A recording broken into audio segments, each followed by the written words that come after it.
La idea más obsoleta de ir a la escuela, conseguir un trabajo, trabajar duro, ahorrar dinero, salir de las deudas e invertir a largo plazo en la bolsa de valores. ¿Por qué ahorrarías dinero cuando están imprimiendo trillones de dólares? La brecha entre el 1% y el 99% es enorme. Ya ves, no es solo el dinero, tienes que detenerte y analizar el panorama mundial. En cada uno de nosotros hay una persona pobre. Todavía hay una persona pobre dentro de mí. También hay una persona de clase media y las personas de clase media quieren seguridad, quieren ese sueldo fijo. También hay una persona rica dentro de mí. Todas estas personas están dentro de nosotros. Lo que pasa es que no nos lo enseñan. Te enseñan a ir a la escuela, conseguir un trabajo y obtener un cheque. No te enseñan cómo hacerte rico. Si has leído Padre Rico, Padre Pobre, sabrás que mi padre rico se negó a pagarme. Dijo que el pago de un cheque era una de las cosas más dañinas que podrías recibir en tu vida. Él decía, en el momento en que tomas un cheque de pago, eres un empleado, y eso es una mentalidad. Así que mi padre rico nunca me pagó. Volvió loco a mi padre pobre, un empleado del gobierno, que pensaba, tienes que pagarle a la gente. Mi padre rico no decía que el sueldo fuera malo. Él decía, no debes ser esclavo de un salario. Así que como emprendedor, si papá rico se retira, simplemente emprende en otro negocio. No necesito un cheque, no necesito que nadie me cuide. Si mi gobierno no me quiere, me mudo a otro país porque siempre necesitan emprendedores. Realmente siempre necesitan esa mentalidad y esas habilidades que poseen los emprendedores. Verás, las pequeñas empresas no operan con las mismas reglas que las grandes empresas. Antes que nada, ser emprendedor es una mentalidad, un conjunto de habilidades y roles. Y dependiendo del tipo de empresa, las reglas son diferentes, la mentalidad es diferente, las habilidades son diferentes. Si pudiera darle un consejo a alguien que nunca ha emprendido y está pensando en dar el salto para convertirse en emprendedor, ¿qué le dirías? Bueno, solo les contaré algo que me sucedió. Mi última paga aún la recuerdo. Fue uno de los peores y a la vez uno de los mejores días de mi vida. Yo estaba en Puerto Rico, estaba trabajando para Xerox y mi jefe me dio el último cheque. No fue un cheque de pago, fue un cheque de bonificación. Creo que eran unos $30,000. Así que recibí este cheque y le dije, ¡santo cielo! ¿Sabes lo que significa el último cheque? Así que estaba emocionado, pero también estaba perturbado. Y entonces otra persona se acerca a mí, su nombre era John, y John me dice, vas a volver. Yo dije, ¿por qué? Él me dice, porque vas a fracasar. Lo miré y le dije algunas groserías, porque eso es lo que él hizo. Dejó Xerox, fracasó y volvió. Y le dije, tú fracasaste y volviste, pero yo voy a fracasar y nunca voy a volver. Y esa es la actitud. ¿Sabes lo que quiero decir? Sí. Si dices, bueno, si fracaso volveré con papá y mamá, y eso es lo que harás. Así que cuando fracasas es cuando te conviertes en un emprendedor.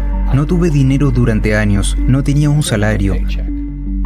Pero eso es lo que mi padre rico me animó a hacer. Cuando no tienes esa entrada asegurada es que te vuelves más hambriento, más inteligente y te pruebas a ti mismo. ¿Te convertirás en un ladrón? ¿Te volverás deshonesto? ¿Engañarás y robarás? ¿O te convertirás en un mejor ser humano? Esa es la ventaja de convertirse en emprendedor. Realmente descubres quién eres cuando no tienes nada. Así que siempre hay que tener una visión global. Mucha gente la tiene y le va muy bien. Cuando miras bien el panorama general, sabes que cuando algo malo sucede, algo bueno viene detrás. Pero tienes que prepararte para lo que venga. Si crees que los próximos 20 años van a ser como los últimos 20 años, te van a estrellar. Cuando tú y yo vamos al supermercado y compramos un cartón de leche, siempre comprobamos la fecha de caducidad, pero la mayoría de la gente no comprueba la fecha de caducidad de sus cerebros. Yo, en lugar de salir de los préstamos, me endeudo más. Sí, acabo de refinanciar 300 millones de deudas. Pasé del 5% al 2.5% de interés. Hice una fortuna.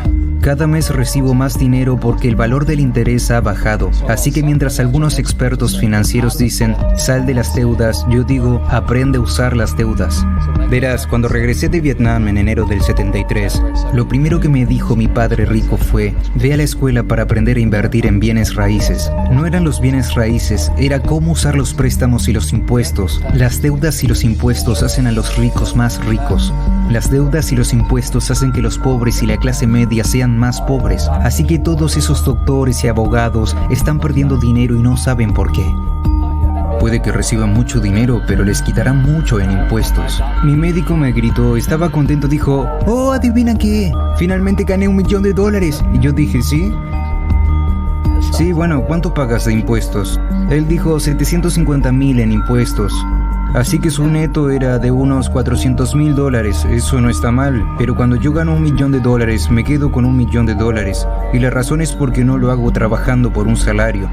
Verás, si trabajas por un salario estás sujeto a impuestos. Por eso la lección número 1 de Padre Rico, Padre Pobre es que los ricos no trabajan por un salario. Lo que hacemos en cambio es crear negocios como emprendedores.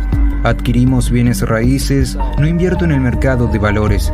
La razón es que como emprendedor tengo más control sobre mis ingresos, cuánto gano y cuánto pago de impuestos. Y como soy un emprendedor, así como un inversor en bienes raíces, pago 0 impuestos. Así que cada vez que hago, digamos, $1 millón como emprendedor, inmediatamente lo invierto en bienes raíces y tengo un paso de 4-1. Así que pongo $1 millón en bienes raíces, obtengo 4 millones del banco. Por eso me encantan los bancos, pero los bancos están jodiendo a todo el mundo. Por eso dices que cuando imprimen dinero es bueno para ti, pero cuando imprimen dinero es malo para la gente asalariada. Porque cuando imprimen más dinero, los ahorros se devalúan y los asalariados tienen menos poder de adquisición. En cambio, los inversores se enriquecen más. Verás, la deuda y los impuestos hacen a los ricos más ricos y a los pobres y a la clase media más pobres. Cuando tenemos ideas obsoletas, obtenemos resultados obsoletos. Eso es lo que le está pasando a la mayoría de la gente. La idea de ir a la escuela, conseguir un trabajo, trabajar duro, ahorrar dinero, salir de su deuda, comprar su casa porque es un activo e invertir a largo plazo, es obsoleta. El mundo ha cambiado. El mundo cambió en 1971 cuando el presidente Nixon nos sacó del patrón oro y el dinero se convirtió en deuda. Y si no vamos a la escuela, ¿qué pasaría entonces? ¿Sería mejor que no tuviéramos ningún sistema educativo? No, estoy diciendo que la educación era más importante antes, solo que está obsoleta. Está la ley de Moore, que la ley de Moore dice que la información se duplica cada 18 meses. En otras palabras, todo está obsoleto en 18 meses, y esto es un fenómeno reciente. Así que cuando sales de la escuela ya estás obsoleto, y por eso yo soy el viejo. Me encuentro con mis amigos que fueron a Harvard y me dicen, yo fui a Harvard. Les digo, sí, ¿eso fue hace cuánto? ¿Hace 50 años? Hoy los bancos te cobran intereses por ahorrar dinero. En otras palabras, los bancos no quieren tu dinero porque imprimieron demasiado, y es por eso que hay estas burbujas en las acciones y burbujas en los bienes raíces y todo esto. La gente se deshace de su efectivo, como dije aquí. Los ahorradores son perdedores y el efectivo es basura. Y aún así la gente dice, bueno, quiero un trabajo bien pagado. Bueno, esa es una idea obsoleta. Salir de las deudas es una idea obsoleta. Debes aprender cómo endeudarte, cómo usar la deuda para hacerte rico. Nunca te enseñarán sobre los impuestos. La razón por la que el 1% tiene mucho más dinero que el 99% es porque cuando imprimen dinero, suceden dos cosas: la inflación y los impuestos. Esto te va a aplastar.